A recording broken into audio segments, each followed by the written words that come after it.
Salut à tous, c'est Picous et on se retrouve aujourd'hui pour l'épisode 32 de cette série avec la WWE.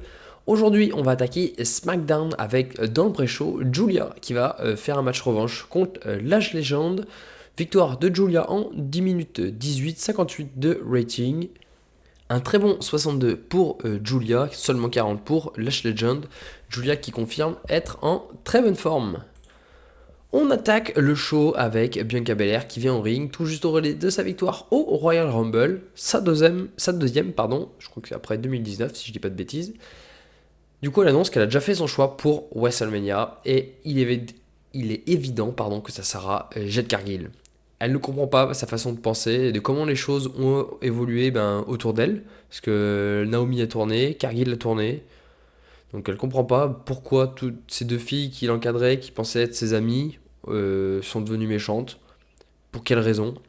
En tout cas, cela ne plaît pas à Jade qui se pointe et elle confronte la championne, mais elle ne dit rien. Elle montre juste le logo de WrestleMania pour confirmer qu'elle est prête à affronter Bianca à WrestleMania. 76 de rating pour ouvrir le show, c'est excellent. On enchaîne avec un match 3 contre 3, un match qui, pour les perdants, le perdant de ce match verra son clan se dissoudre. Donc la Wyatt Six affronte MFT et dans un match décent, la Wyatt Six va remporter la victoire contre MFT quand Joe Gacy va piner JC Matteo, 63 de rating, 52 pour Oncle Audi, 50 pour Joe Gacy, 50 pour Dexter Lumis, 63 pour Solo Sikoa qui nous fait une bonne performance, 57 pour Tamatonga et 58 pour JC Matteo. MFT va donc se dissoudre et Solo Sikoa est au bout de sa vie. Il avait monté un clan qui était fort autour de lui, uni, et là tout tombe à l'eau, c'est terminé. Et au loin, on voit Oncle Audi qui se fout de sa gueule, qui est content de lui. Ça nous fait un 51, c'est donc la fin pour MFT. J'ai d'autres projets pour eux.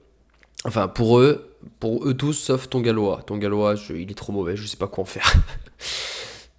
Si vous avez des idées de booking, n'hésitez pas, mais alors là, moi, Tongaloa, je sais pas. Ouais. C'est un mystère. Bref. Désolé si je parle un peu du nez et tout, mais je suis enrhumé comme jamais, donc on fera avec pour cet épisode-là. Bref, on enchaîne avec Natty qui vient au ring et qui dit qu'elle n'a pas apprécié la manière de faire de Black Monroe, et notamment de sa victoire qu'elle a eue au Royal Rumble, ou avant le Royal Rumble, ouais, je sais plus. Bref, et du coup elle estime qu'elle mérite une revanche. Monroe, bien évidemment, se pointe, et elle dit que les places sont beaucoup trop chères pour sa ceinture, et qu'il va falloir qu'elle se batte et qu'elle fasse ses preuves avant de demander quoi que ce soit. Natty accepte le challenge et Black Monroe a un match juste après, ça nous fait un 61, c'est très bien. Et Black Monroe qui va défendre son titre contre Bifab et qui va logiquement gagner en 5 minutes 34. Elle fait sa première défense du titre des États-Unis, 51 de rating, 52 pour Black Monroe et un terrible 20 pour Bifab. On enchaîne avec Nick Aldis qui est dans son bureau et les Motor City Machine Gun qui le rejoignent. Nick Aldis explique au CMG, je sais pas si ça se dit bien, au Motor City, qu'ils auront un match revanche ce soir et qu'aucune triche ne sera possible. Du coup, les deux hommes sont ravis, ça nous fait un 56, c'est très bien. On enchaîne sur un excellent match. Les Garza défendent leur ceinture contre les Motor City Machine Guns et les Garza vont réussir à gagner proprement cette fois-ci, et ils font du coup leur 5e défense du titre WWE par équipe. 72 de rating, c'est excellent. 56 pour Berthaud, 73 pour Angel, 59 pour Chris Sabine et 61 pour Alex Shelley. Angel est en train vraiment de monter en performance. Plus ça va et plus il a des excellentes notes. Là, il nous fait un 73, c'est vraiment excellent. Je suis très content de pusher les Garza en tant que champion par équipe. Il y a vraiment quelque chose d'intéressant à faire avec eux. Et ça se confirme avec les notes, notamment d'Angel. Même, de toute façon, en équipe, ils sont plutôt bons les deux, donc c'est vraiment cool. Je suis très content de ce segment. Et on enchaîne avec un triple tag team, puisque Alexa Bliss, Charlotte Flair affrontent Green Regime, Alba Fire et Chelsea Green, et Bayley et Valkyria dans un match à 3 pour définir les futurs challengers de Ronda Rousey et Ivy Nile. Et dans un match plutôt décent, Bayley et Lyra Valkyria vont défaire tout le monde. Lyra va faire le pin sur Alba Fire avec sa guillotine. 66 de rating total, c'est plutôt bien. 65 pour Charlotte Flair, 52 pour Bliss, 46 pour Green, 48 pour Alba Fire, 55 pour Lyra Valkyria, et 69 pour Bayley qui nous fait la meilleure note de ce combat. Et juste après cette victoire de Bayley et Lyra Valkyria, les championnes vont intervenir et vont attaquer les gagnantes de ce match. Le message est clair, il est passé. Les championnes ne se laisseront pas faire et vont donc passé un message aux futures prétendantes. 57 de rating, c'est plutôt pas mal.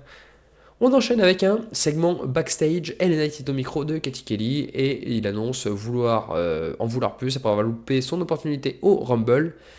Il dit qu'il va tout faire pour aller décrocher l'or quoi qu'il arrive. Et en parlant d'arriver, c'est Montez-Ford qui se pointe et qui se moque clairement de lui, qui lui dit que c'est un loser et qu'il n'a rien fait. Et c'est pas en finissant troisième du Rumble que ça changera quelque chose. Les deux hommes se prennent un peu la tête, ça nous fait un très bon 70. Montez-Ford qui décidément prend la tête à tout le monde. On enchaîne avec un segment backstage. DY sont ensemble dans leur vestiaire avant le triple free match pour le championnat des États-Unis. Gargano et Ciampa se posent des questions.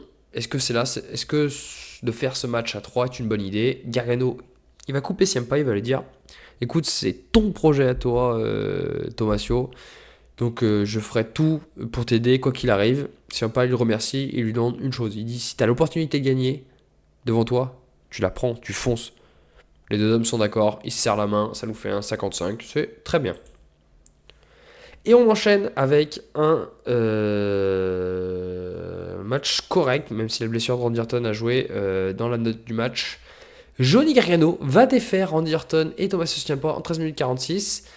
C'est même Johnny Gargano qui va faire le pin sur Randy Orton et il va donc remporter le titre des États-Unis. 64 de rating, 61 pour Randy Orton, 56 pour Johnny Gargano, 54 pour Tommaso Ciampa.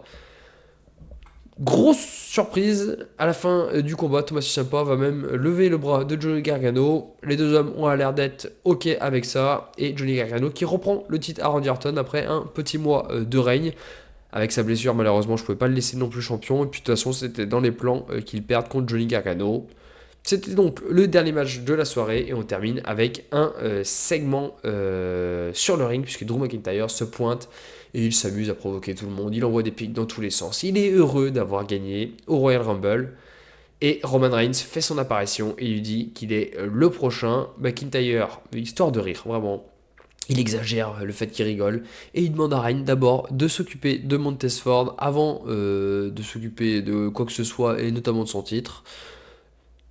Reigns, ça lui plaît pas trop, il commence à s'approcher du ring et McIntyre lui dit d'aller voir ailleurs, lui il en a rien à faire. Ça nous fait un 75, c'est pas trop mal. Bon, je suis désolé si je parle du nez là, moi j'arrête pas d'éternuer toutes les 30 secondes, c'est un enfer, donc j'espère que pour vous c'était audible. On termine la soirée sur un 75. J'ai peur qu'on ne fasse pas un 75 en termes de notes. Et non, 69. Et ouais, le match Johnny Gargano, Randy Orton, Tommaso Ciampa nous a coûté cher, comme le match de la Wyatt Six. Mais bon, il fallait que je développe mes programmes à SmackDown. On n'a pas fait les notes espérées, c'est comme ça. C'est pas très grave. Bref, le Financial Report, 1,1 million de bénéfices. Et au niveau de la popularité, on perd de la popularité aux États-Unis, en Europe et en Inde. C'est tout pour cet épisode de SmackDown. Je vous retrouve très vite pour Main Event Hero. Je vous dis à très vite tout le monde. Ciao.